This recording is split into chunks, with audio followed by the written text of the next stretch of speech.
In unserer Sportart gibt es wahnsinnig viele Variablen mit endlos vielen Entscheidungsmöglichkeiten. Trifft man eine davon falsch, findet man sich schnell einmal in einer Abwärtsspirale wieder.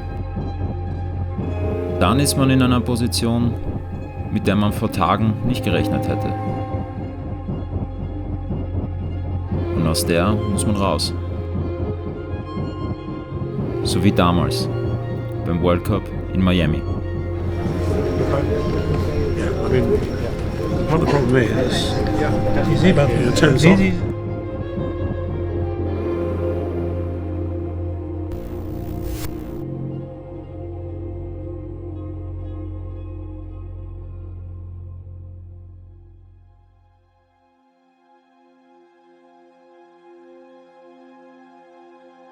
Within a wind direction range, the wind is behaving in a certain way, and if we are able to understand this way, okay, we can also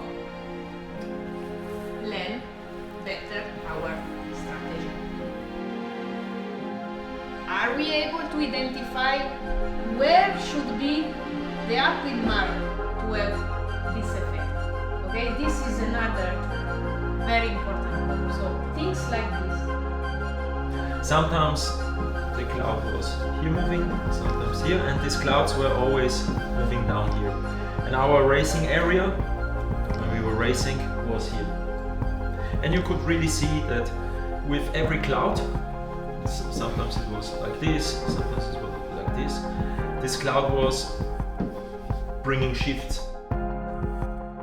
Unser Coach Angelo und ich, wir kennen Miami sehr gut. Schließlich sind wir gefühlt das 100. Mal hier. Für Babsi ist es allerdings Neuland. Zudem ging es ihr die letzten Tage gesundheitlich gar nicht gut. So kommen wir zur Vorbereitung erst einen Tag vor dem World Cup aufs Wasser und bereiten uns gemeinsam mit den Südamerikanern vor, die momentan in einer Topform sind.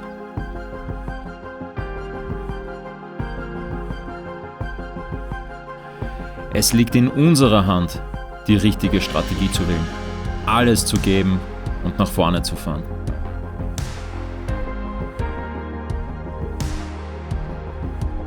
Aber wir füllen das Trainingsdefizit der letzten Tage und fahren leider hinterher.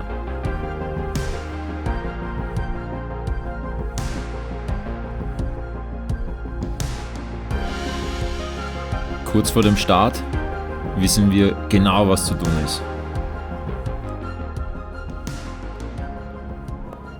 Dann kommt der Countdown. Und dann der Startschuss. Dann ist es in uns ganz ruhig. Wir sind konzentriert, wählen die richtige Spur und kommen gut aus der Mitte raus.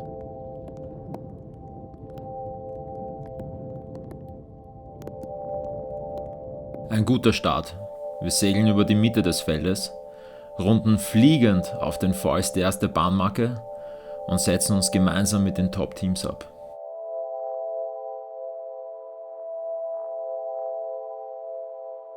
Bei diesem Speed, fliegend, sind wir ganz in unserem Element. Fehler darf man sich dabei nicht erlauben. Jedes Manöver muss ein Punkt sein.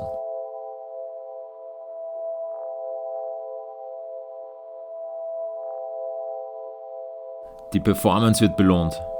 Wir werden Dritter.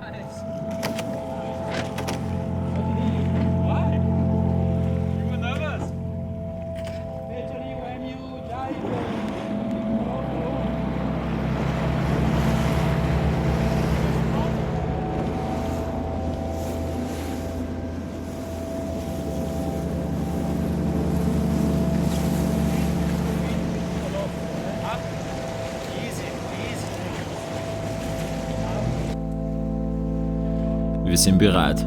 Bis zum nächsten Rennen sind es nur wenige Minuten und doch entscheide ich mich für einen Materialtausch. Hoffentlich die richtige Strategie.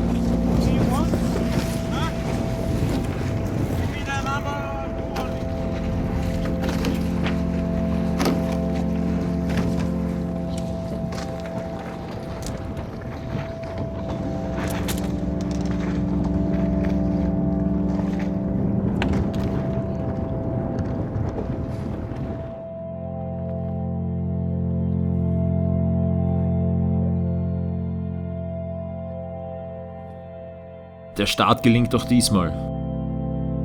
Und wir beschleunigen gut aus der Mitte raus. Wir erkennen das Wolkenmuster, rechts eine dunkle Wolke. Also wenden wir. Direkt danach ziehen 2 amerikanische Teams nach. Später auch noch die Deutschen.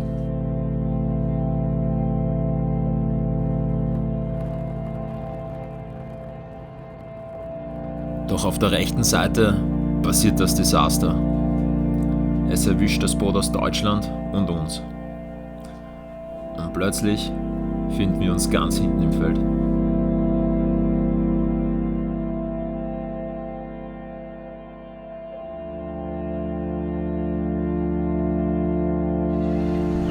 Wir gehen jetzt ins Jury Office, einen Protest einlegen auf Wiedergutmachung gegen die Wettverleitung. Wir sind im zweiten Rennen aufgelaufen. Sie haben den Kurs zu nah am Land gemacht und wir haben 10 Boote verloren.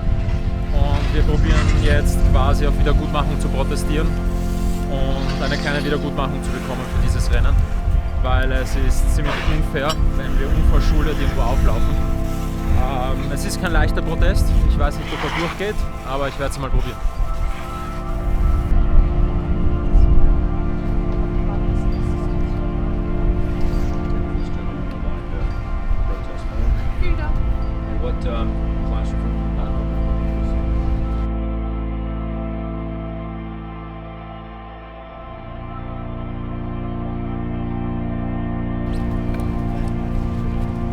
Wir suchen jetzt die App mit den Segelregeln, damit ich die richtige Nummer reingebe.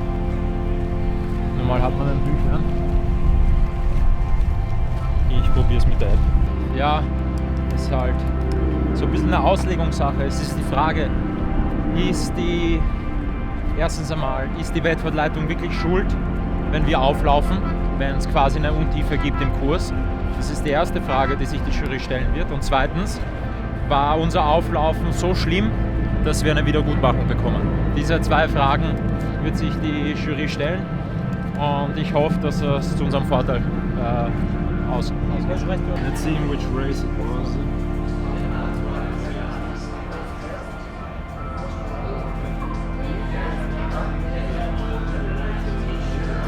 Also ich werde reingehen, meine Causa erzählen, dann werde ich rausgehen, die werden sich beraten. Und dann werde ich nochmal reingebeten zur Urteilsverkündung, wenn du es willst. Wir haben gerade eine Zeit gekriegt. Wir sind im Container Nummer 2 um 18:20 Uhr wird unsere Verhandlung abgehalten. Schon löst? Nein, also wir haben nichts zu verlieren, wir können höchstens noch gewinnen. Gib mir eine prozentuelle Wahrscheinlichkeit. Schwer zu sagen, weil jedes Mal, wenn du auf Wiedergutmachung, vor allem gegen die Wettverleitung protestierst, ist so ein bisschen so David gegen Goliath-Feeling. Und die Jury will natürlich auch nicht eine Wettverleitung, die eine Autorität besitzt, irgendwie bestrafen. Das heißt, es ist normal sehr schwierig, so einen Protest zu gewinnen, aber es ist nicht unmöglich. Und man muss schauen, ob quasi die Wettverleitung dafür verantwortlich ist, ob sie einen Kurs legen, wo eine Untiefe, eine ungekennzeichnete Untiefe gibt. Du verklagst also Coca-Cola. Sozusagen auf 7 Milliarden.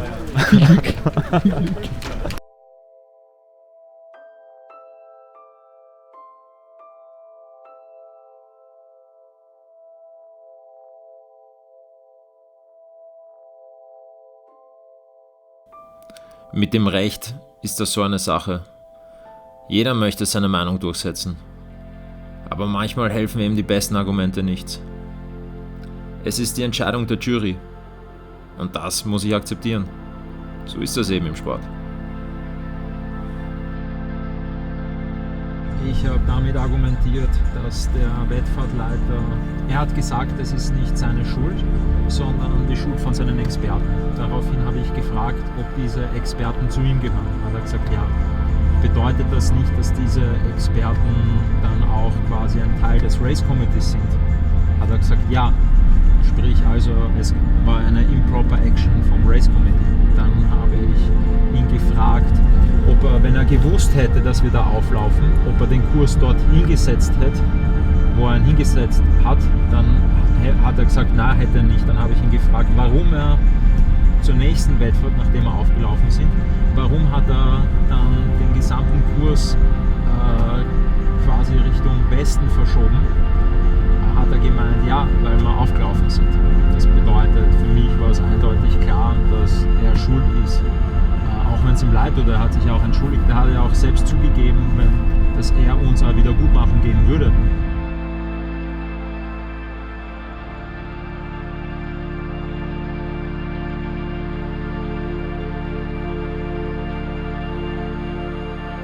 Wir schaffen es trotzdem ins Medal Race. Wir sind in den Top 10 der Welt. Aber durch den verlorenen Protest haben wir rein rechnerisch keine Chance mehr auf das Podium.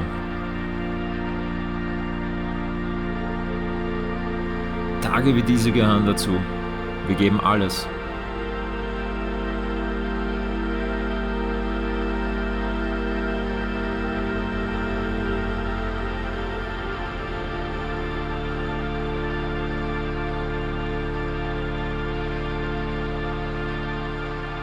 Aber das Podium gehört dieses Mal Ceci und Santi aus Argentinien, Gabi und Samuel aus Brasilien und Lisa und Jason aus Australien. Ja, wir sind sogar Freunde, auch wenn es am Wasser manchmal hart hergeht. Aber am Ende des Tages haben wir eine Gemeinsamkeit, die uns verbindet. Wir leben für den Segelsport.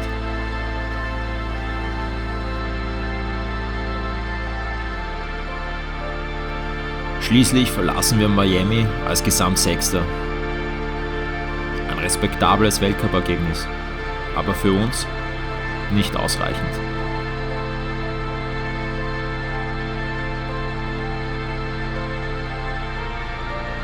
Wir wollen ganz oben stehen.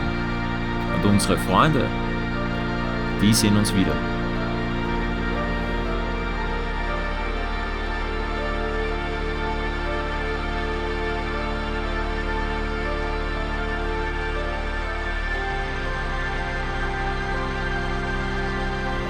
Thomas and Babs, they're pretty handy, but Babs has been pretty crook, so we hope she's okay this week. And they'll be good. They're very fast, and we like racing. It's lots of banter on the water.